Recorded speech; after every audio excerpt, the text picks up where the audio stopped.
So it's been a minute. Yeah, let's talk about it. Hello, it's been a hot minute since I have posted a video. I think my last video that I posted was my October wrap up, and it is already November 20th. So usually I would have posted like 2 videos since then, but it's been pretty crickets on my channel as of late. I kind of wanted to do just like a little update of what I've been doing and kind of get back into the routine of doing videos. I think what has really slowed me down is I've been in my first reading slump of the year. I really thought I was going to get through the year scotch-free and not hit a reading slump since I have been so good with my momentum and reading things that I was really enjoying. But I feel like just a combination of life and what I was reading, it really just kind of slowed me down. And I wasn't picking up books as much as I normally would. And I know I'm like really dramatizing this. It's not that big of a deal. I just kind of wanted to update you and then kind of talk about my plans for the rest of the year. I think with the election and all of that stuff that was going on, I live in the US obviously, so the election happened. It was kind of a big deal. Newsflash. And, that kind of left me in a funky mood. Then my daughter was sick, and so I was kind of dealing with that. My husband got sick. Then my husband was traveling, and I was watching our daughter solo. So there was kind of a mix of that kind of stuff going on, and I was kind of just not motivated. Whenever I had any free time, I was kind of just zoning out on my phone or watching Rivals, which, segueing into that has also been a really big thing that I have been hyperfixating on lately. My personality is like I hyperfixate on things and I just obsess over them and they come out of nowhere and I'm just all about it. It's usually having to do with TV shows, and it usually centers around like a romantic couple, and I just like hyperfixate and I just want to eat it all up and just obsess and watch edits on TikTok. So I started watching Rivals. I think I saw a clip on TikTok and I was like, ooh, I have to check that out. So I watched Rivals, and if you haven't heard about this show, it is based on a book series that came out in the 80s, and I think it was really popular in the UK, and I don't know how popular it was in the US, but it was a really big kind of romance drama kind of series that was kind of like the page turner of that time. And so this show is based off of it, and it follows this family who the dad of the family is a TV show presenter. He moves to the kind of countryside of England, brings his whole family for his new job there, and just kind of all the stuff that happens. They meet a lot of different characters, but yeah, I just love the show. The music's great, the drama's great, it's funny, the actors are great, all the characters are very distinct, all of the different romantic relationships, friendship relationships, like they're all so fun to watch. Enemy relationships, rival relationships, that's where the title comes from. It's just so fun to watch. So if you haven't checked it out, please watch it. I'm hoping there will be a second season, which I think there will be because there's been a lot of hype around it, I think, on social media. And they've been really promoting it a lot. And it seems like they're putting a lot of attention on it. So I think they'll probably pick it up again for another season. But it's 8 episodes, really easy to get through. I just love it. So that was kind of like my thing when I had any free time, especially in the evening. I was watching that show instead of reading. So that kind of added to it.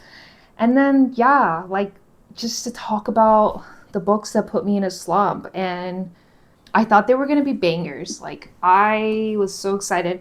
The first book, this is what really set me off and really put me back. And it was Sally Rooney's Intermezzo.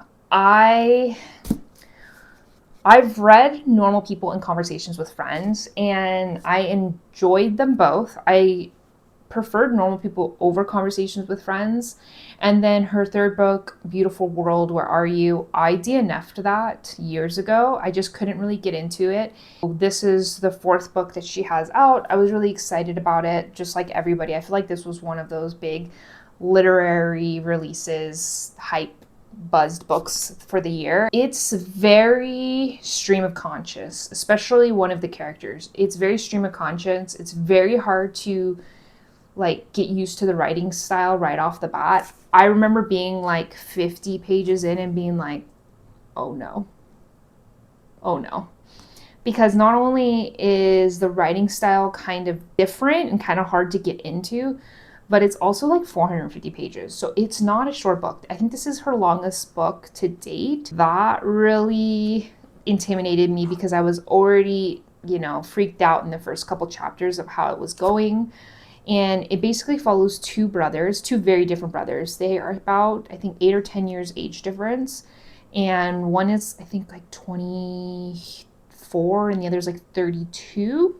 The book kind of starts out with the funeral of their dad, and they both have different relationships with their dad. And they've kind of had an on and off relationships as siblings. They were really close when they were younger, and then they kind of grew apart and became very different people. And so we're kind of following the fallout of their father's death and how they both are dealing with grief with themselves, kind of like figuring out who they are and in their relationships with the women that they are involved with. So there's a lot going on. I can definitely see this is kind of a reflection of grief, love, family, superficially, but I think when you kind of go deeper, it's about kind of like finding out in these moments who you are as a person. There is like, some kind of underlying political commentary of like different social classes, different things like that you can kind of like pick up and read into. But superficially, the main themes is just kind of like grief and how we deal with that as people and how that affects our relationships. So I guess also too, the thing that besides the writing style that I didn't love is the characters weren't super enjoyable for me. And I'm not saying all books I have to love the characters, but with her books, since they are so focused on these people and who they are, you do want to kind of feel a little bit invested in them. I didn't really care for either character.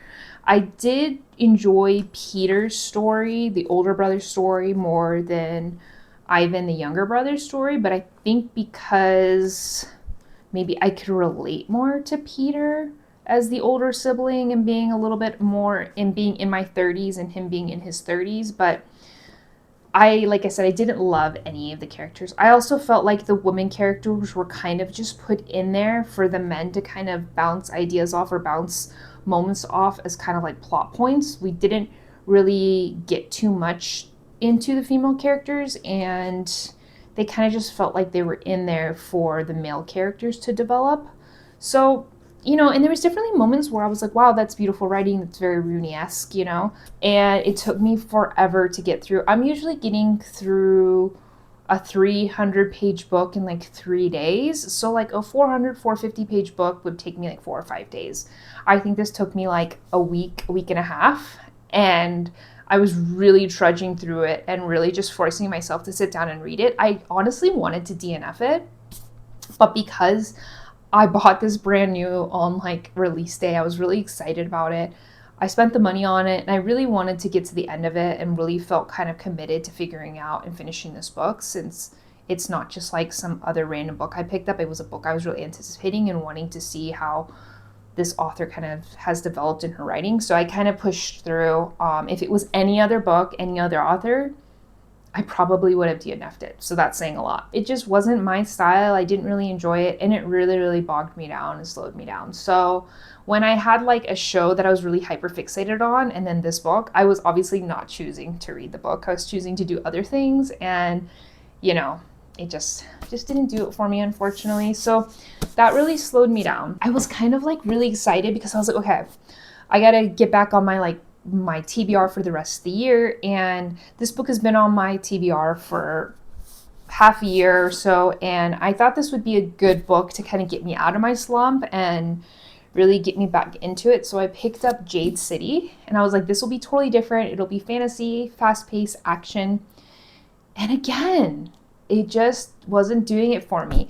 I enjoyed like the characters, and I definitely liked how all the characters had very distinct personalities, but this book was not action packed. This is more of a fantasy about And this is the first book out of a trilogy, so this is a lot of setup, I think.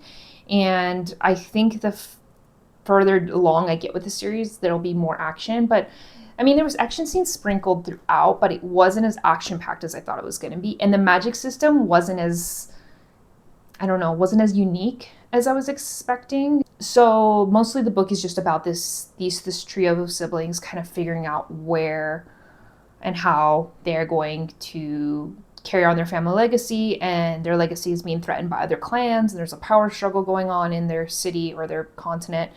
And it just, yeah, there was some action scenes sprinkled throughout, but there was a lot of just kind of slogging through conversations, and it wasn't as fast-paced as I wanted it to be. So this wasn't the book that I thought it was going to be to get me out of that reading slump. Again, I picked this up and it was like 500 pages, so wasn't jiving that much with it, and I had to get through 500 pages of it. I don't know if I will continue this series. I don't know if it did enough for me to want to continue it, since there are so many other books and series that I want to read. I'm kind of on the fence if I will continue this one. Bummer. So this one also took me a long time. I think this took me about a week. Only finished 2 books, which by now I would have finished like 6. So these 2 books kind of did me dirty. Not their fault. They just weren't for me. I am currently listening to Just Mercy by Brian Stevenson, I think, and that's an audiobook. I've been listening to that like when I'm cooking or when I'm doing something, so I haven't been focusing on that book.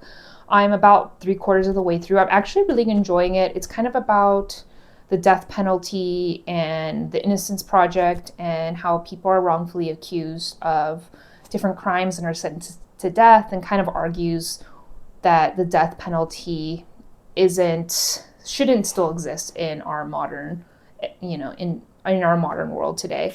So it's very, very interesting. I'm really enjoying that so far. And then I'm also reading Rivals. So I decided after watching the show that I really wanted to pick up the book and kind of see how it was going. Okay, so here's the book. I went and got it.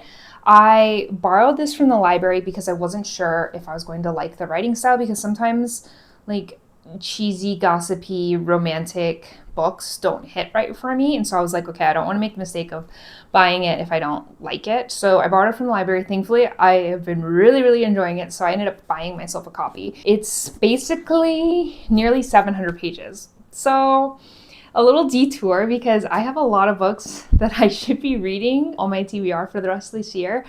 But I really just needed to get out of my slump and just pick up a book that I was enjoying. And I started reading it, and it is so close to the show. The humor is the same. There is certain conversations and stuff that happens in the book that they literally copy and pasted for the show. It follows the show very well so far. And I've heard that the first season is about halfway, or maybe like 67% of this book, and then more stuff happens towards the end of the book that will probably be in season 2 if they make a season 2. So yeah, I've just been really enjoying this. I don't know, it just makes me smile. I've really been enjoying it a lot, and it's been getting me out of my slump. Anyways, that was such a long-winded way to tell you why I'm not reading as much as I usually do.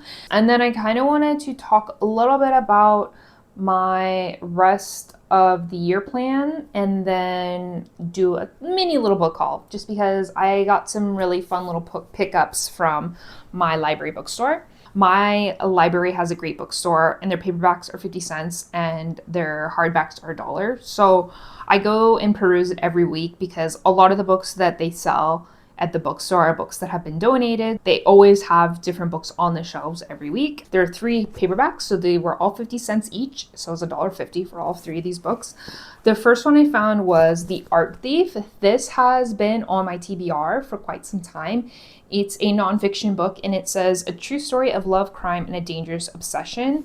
I believe it is about a prolific art thief. He pulled off more than 200 heists, often in crowded museums in broad daylight. I've seen this at Barnes & Noble's. I've been so close to buying it, but I was like, no, I'll just borrow it from the library, because I've been really good about not buying books unless they're like at the bookstore for 50 cents. That's exciting. So I got that one. And then the next book I found was Their Eyes Were Watching God. I feel like this is a classic book that I haven't read yet, and I've always been interested in it. I love finding kind of classic books like this, because I feel like they're older books. There's so many in circulation now. It's been printed so many times that I just want to pick up a used copy. I don't need a brand new copy. There's so many copies out in the world to pick up, so I'm glad I came across it. So I got that one. And then the last book I got was My Name is Lucy Barton. This is part of Elizabeth Strout's All of Kitteridge series, or is it its own series? But she had another book come out this year that's part of this series, and I think it's a bunch of interconnecting characters. I believe this is the first one. I think it's called Amgash or Amgosh. I found them there for 50 cents each, so that was a great pickup for me. Big come up there. And then I just kind of wanted to share my very tentative TBR for the rest of the year. So a few of these books have been on my TBR 10 before the end list, so they've been here for a while. I've talked about them plenty of times, so I'm kind of just going to mention them. I'm not going to talk too much about them. I'm going to kind of go through the repeat offenders here that I've talked about a million times, that I'm going to get to them. It's just I've been talking about getting to them for a long time. But first one's Red Rising. This has been on the TBR for quite some time, so need to read that one. One Day. This has also been on the TBR for some time. My Brilliant Friend. Another one of those. Persuasion. I think those four are kind of like the remaining full-timers that have been on my TBR for quite some time. But I'm cracking away at that list. Those are just kind of like the last ones on there. Human Acts by Hong Hong. I have read her book, The Vegetarian. This author actually won the Nobel Prize for Literature. She is a South Korean author, and she has another new book coming out in, I think, January. That's really exciting. This is a book I've had on my shelves for years that I've been wanting to get to, and because she has just won the Nobel Prize, I was like, this is the time. It's not a super long book, so I put that one on the list. The next book I have on here is Bell Hook's All About Love. I bought this when I was in LA visiting friends and family, and it has been on my list for a long time. Next, I have Percival Everett's Erasure. If you've heard of this author, it's because he has the book James that has been really popular. It was shortlisted for the Booker Prize this year, been going around, been a big book club pick. I haven't read that book yet. I really am excited to read that, but I had picked up this one before. Anyways, I want to read him. He's one of those authors that really intrigue me, and I need to read the ones that I own of his first before I go and pick up James. Then we have the classic The Bluest Eye by Toni Morrison. I think I've talked about this one a couple times. I haven't read any Morrison, and I am trying to remedy that ASAP. Playground by Richard Powers. So excited about this one. This one is kind of like when we've run out of land and we start colonizing these kind of AI autonomous islands. I have Richard Powers' Overstory, which I also am really excited to read. He's just another one of those authors I'm really intrigued by. And then lastly, this has been kind of on my list for quite some time. It was actually a book that I was like, I need to read. Like in the beginning of the year, I was like, I need to read this book, and I still haven't gotten around to it. The Will of the Many. I'm really trying to push to get to this book this year, just because I feel like it was on a lot of people's favorite books last year, and it's again probably going to be on a lot of people's favorites this year, and I just really want to know what it's about. I also would love to read this book because the second one hasn't come out yet, and I would love to be kind of part of the hype if I do enjoy it. It is just a really big book. The few fantasies that have been really hyped just haven't been doing it for me, so I'm kind of nervous about this one, if I'm honest. So those are kind of I think will be the 10 books that I will read this year. I know I will probably get sidetracked, as I've gotten sidetracked with that 700-page Rivals book, and I'm sure there will be other things that will pop up. That's what I'm aiming for, so we'll see if I follow through and stick with that. That's basically what's been going on. I've just been kind of in a slump. I've been reading really slowly, so maybe it's this time of year. Maybe we're kind of slowing down. We're going into winter. Other things are coming up, and it's just kind of putting everybody in a little bit of a slump. But anyways, thank you so much for being here in my little niche of the internet, and please subscribe, please give me a thumbs up, and I'll see you in my next video.